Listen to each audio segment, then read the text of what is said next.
waxaa maanta loo fadhiyaa daba bahdii waxbarashada waxa weeyaan waxaba u egtahay xafladani sidii barasaabkuna uu sheegayay agaasimayaashuna ay sheegayeen xaflad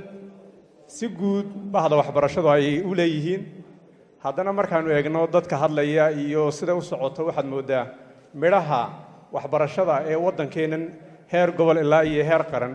inuu yahay wax soo saarkii ugu badnaa ee jaamacadda Camuud madaxweynayaashii baa la tirinayay agaasimayaashii baa la tirinayay madaxda jaamacadaha kale ka socota laftooda qaar halkan la fadhiya waa barodhagii Camuudeed weeyi waxa kale oo markhaatiyadana u ah macallimiintii macadkan kulliyadda tababarka macallimiinta ee qaranka ee hadda uu wasiirka uu magacaabayna intii ugu badnayd ee dhigaysay waxay ahaayeen arday ka soo baxday jaamacadda Camuud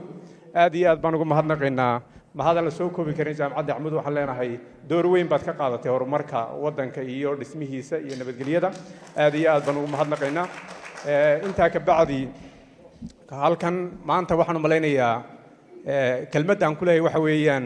macallimiin gobollada ka imanaysa oo 400 oo macallin ah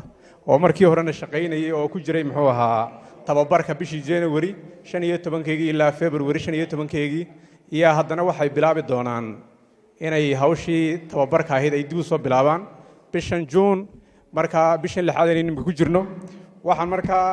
aad iyo aad baad ugu mahadsantiin tii oo kale ay noo bilaabmaysa doorkan waxaan rabnaa hadii Ilaahay yiraahdo macallimiinta intii hore ma ahayn kale ku soo biiri mayso waayo de waxa dhacay muxuu ahaa fayskii koowaad baa dhacay marka macallin cusub ay maga dhexda kaga soo dari mayno macallimiintii hore ee joogtay ma ahayna macallin cusub inaan lagu soo darin boqorshuhu ahaa aad iyo aad baad u mahadsantihiin waxaan filayaa in waqtigana waxa la idinka soo sheegi doono xagga wasaaradda Ismaaciiliya baa jooga coordinationka marka muddadaasina waa in la dadaalo barigii dhawaad macallimiinta qaar baa 5 cisho kadib yimiday qaar baa 10 cisho kadib yimiday xagga waqtigana aad u ilaalina aad baad u mahadsantihiin